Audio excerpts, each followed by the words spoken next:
What is up, everyone? Today I wanted to talk about the upcoming UFC pay-per-view from a DraftKings DFS perspective, seeing as it's the last pay-per-view of the year, the last pay-per-view of all time, given the new Paramount TV deal starting next year. And I think it's a fantastic slate. So without further ado, let's go ahead and get into it. We'll start off with the top of the salary and the bottom and work our way towards the middle. First up, Mansour Abdul Malik versus Antonio Trocoli. As the line suggests, there's not much to talk about. You have Mansour Abdul Malik like 95% to win, or whatever it is, 90% to win. And he's priced up all the way at $9,800. And this is a 14-fight card with 2 5-round fights that rate to score a large amount of the fantasy points on the slate, like 2 of the highest upside fights of the year on the same card, and you have a $9,800 fighter. I don't really care if he's minus 1,400, minus 2,000. I don't really even care if he's minus 300 ITD, whatever it is, minus 700 ITD. I just don't know if I'm going to be doing this. I've been doing this a long time, and you follow each slate, each type of slate, and everything's different, right? But given the way this slate projects, I don't think you're going to need a $9,800 fighter. That is, unless we see just a ton of really, really strong underdogs. But it's not even that Malik has the highest ceiling on the slate. Merab has the highest ceiling on the slate. Pantoja has the highest ceiling on the slate. And they're much cheaper, right? So I don't know if I'm going to play any Abdul Malik. I'm still deciding. I'm definitely going to be under the field. Usually the field plays like, anywhere from 20 to 40% of these types of fighters. And again, that can be the correct move on certain slates, like 12-fight cards, not a lot of upside throughout the card. But on this type of a pay-per-view, I just don't see myself doing it. And Trocoli just doesn't win often enough. So I'm probably out on this first fight. Merab Dvalishvili versus Petr Yan. 5-round main event. If you don't know Merab Dvalishvili and you play DFS, you've probably been living under a rock. He's the best fantasy point fighter of all time. He puts up 150, 200 points every time he fights, 20 takedowns. His last fight, he scored 219. He's 100 plus. If he wins, it's 100 plus, 110 plus, probably 120 plus. And he is priced, pretty expensive here. But I don't think it matters. He has the biggest ceiling, and he's going to score 120 pretty much every time. This is also a rematch. You can see he scored 167 in their first fight. I don't think he'll do that well in this fight, but 130, whatever it is. Merab's a great play. Don't need me to tell you that. And Petr Yan, how is Merab not optimal? If he loses, and what happens if he loses? Petr Yan wins. So you're going to need him just for that direct negative correlation and leverage. Petr Yan's a great play as well. So I like both sides. I'll probably be all in on this main event. Next up, Jalen Turner, Edson Barboza. Jalen Turner, pure striker, not very high volume. So what does that mean? We already know what it means. It means that he's going to need to finish probably round 1, round 2. Does he have metrics that support that type of fantasy upside profile? Yes. You can see he's like plus 135 round 1. That's pretty good. Minus 230 to win ITD. That's pretty strong as well. So I think he's like a standard spend up. I'll mix him into lineups. I don't really have a take on him. I think he's just like he's a fine play in this range. And then his opponent, Barboza, just not winning that often. I mean, if Jalen Turner is high owned, then I guess you can get a little bit of leverage playing him. But I don't have any particular interest in Barboza. It's kind of a play that I'm not going to X him out, but I'm just kind of indifferent towards Edson Barboza on the slate. Next up, Payne Talbott, Henry Cejudo. Payne Talbott should run through Henry Cejudo. Cejudo, he's washed. It's his last fight. He's gone on this fight week. It's my retirement fight. Blah, blah, blah. I just don't see it from him. Payne Talbott, I think, is really good. People want to claim he's overrated, and a lot of people want to be contrarian, but Payne Talbott's a really good fighter, and I think that this is another stepping stone matchup for him, and he can win this fight. He'll probably win by decision, but he has the knockout upside. We've seen that. He has the volume upside, crazy volume. Uh, you know, how does he get there? I guess like a round 2, round 3 KO while putting up tons of volume, like 100 plus significant strikes. He does seem to be one of the weaker plays here up in this range. So sure, I guess like on paper, Turner's better than him, but him and Turner are really similar plays in my opinion. Both pure strikers, except one has actually way higher volume in Payton Talbot. Other one has a better finishing line. So they're very similar. I think that the ownership's going to be heavily in favor in Turner. So I'll be mixing in some Talbot. And that's that. Cejudo, I'll play a little bit of him, but I don't want much. I guess like the good thing for Cejudo from a DFS perspective is I don't really know how he wins this fight outside of scoring. Like he's going to have to wrestle, in my opinion, to win this fight. And if he does at 7K, if he gets like an 80-point decision win, 85, that could be live on this card depending on what the other underdogs look like. So for that reason, I'm not going to X him out. But I think Payton wins, and I think the most likely outcome is that Payton wins in the fight. The whole fight busts from a DFS perspective. But I'll be getting small amounts of each fighter in my portfolio. Next up, Myron Santos versus Muhammad Naimov. So Myron Santos, similar archetype as Jalen Turner and Payton Talbot from a DFS perspective. He's a striker, very good striker, but he's low volume and he's not going to score points unless he's finishing. And this ITD line is it's awful. Plus 275. He's clearly the weakest play in this 9K range by far. So he's going to be low owned, but I think for a very good reason.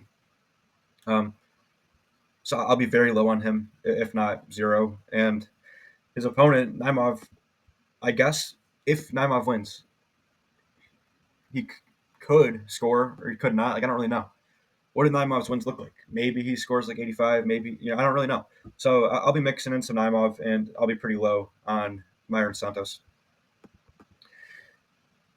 Then we got the co-main event, Pantoja versus Joshua Van. This is very similar to the main event, Merab versus Jan.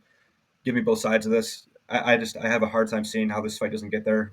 You have Pantoja, who is similar to Merab. He's going to score like 100 plus in all of his fights with the upside to 140. And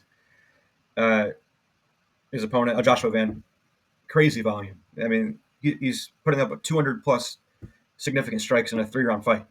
If he gets his way and he wins by knockout or decision, he's going to score 100 plus and he's going to break the slate at 7,200 over a very popular Alejandro Pantoja.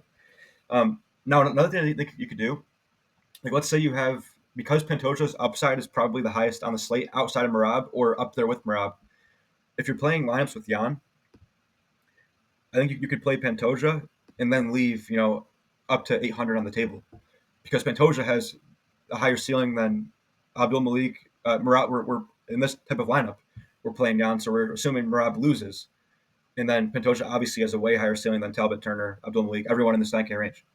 So I think that's a valid option to consider as far as getting unique and leaving salary when you have these lower priced fighters with huge ceilings. So that's one thing to keep in mind as far as like lineup construction. But as far as just the overall take, I'm probably going to be close to all in on this fight as well. Grant Dawson, Manuel Torres, great fight. Should be a very rich DFS environment. You have Manuel Torres, can finish anyone. Why was his picture of Ivo Aslan for a second? That was a weird glitch. Okay. Manuel Torres, if he wins, it's going to be like in round 1 by finish, round 2. But if he wins, he's going to score like 90 to 100, and he's 7,300 over a wrestler and Grant Dawson, who's probably going to get some ownership. I love this fight. Both sides of it give me no real preference. I'm going to be mixing in. I can't go 100% on every single fight, obviously, but so far I found 3 that I really like. Torres, Dawson, main event, co-main event. Like those 3 fights I want to be, almost all in on. Now it's not going to be able to work out that way, but that's the goal because they look really strong. Okay, Baraniewski versus Ivo Aslan. 2. Are they heavyweights or light heavyweights? I think they're light heavyweights. So what do we know? We know low volume, finish dependent for upside. So money line, actually, Ivo might have a bit of money line value at this price. Not much, but maybe a tiny bit. And what's the fight to not go the distance? -550. Okay, that's pretty strong. under 1.5 round line. Yeah. So again, it's the classic bimodal distribution. If this fight finishes early, you're definitely going to want Ibo Aslan at his price. You may or may not need Iwo because, like I said, like this range that he's in is just, you got Grant. It's just a very, very strong range. So he's like, I don't know, if he wins in round one, is he guaranteed to get there? Not at all, right? So I think Ibo is just the preferred side as far as his, just given his price. But I think both sides of this fight look viable, and just again be aware of the 60-point decision win if this fight gets dragged on later. Okay. Oops. So we got okay. Next up, Macy Barber, Karini Silva. Not a ton of interest in this fight here. It's heavily favored to go all 3 rounds. As we've discussed, there's a ton of upside to go around on this card. I just don't see myself being over on either of these fighters. Am I going to exit out? I mean, maybe Barber, but probably not. I think I'll just be under the field on both of these fighters. Chris Duncan, Terrence McKinney, another like 5 out of 5 star fight. You got Terrence McKinney, who wins all of his fights in round 1 or gets finished and trying to do that. He's kill or be killed. You have Chris Duncan, who's the exact same way, kill or be killed fighter. I think the winner of this is going to score at a very high clip. If there is, if this fight fails, yeah, I mean, under 1.5 is minus 360. If this fight fails, I do want to mention that Terrence McKinney has more outs to getting there.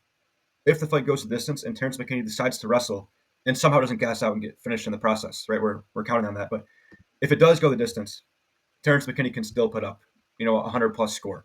Whereas if Chris Duncan were to win a decision, I think it would be less likely for him to score.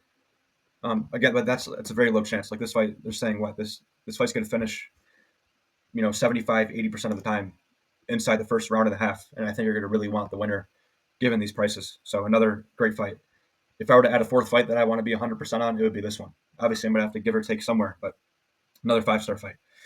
Tatsuro Taira, Brandon Moreno. Another pretty strong fight. You have Tatsuro Taira, who's the grappler in this matchup. What I will say is his style of grappling isn't the best for DFS. He's more of that control first rather than total strikes and activity. Brandon Moreno, pretty much a pure strike. I mean, he's good at everything, right? But in terms of his DFS scoring, he's pretty much going to be striking.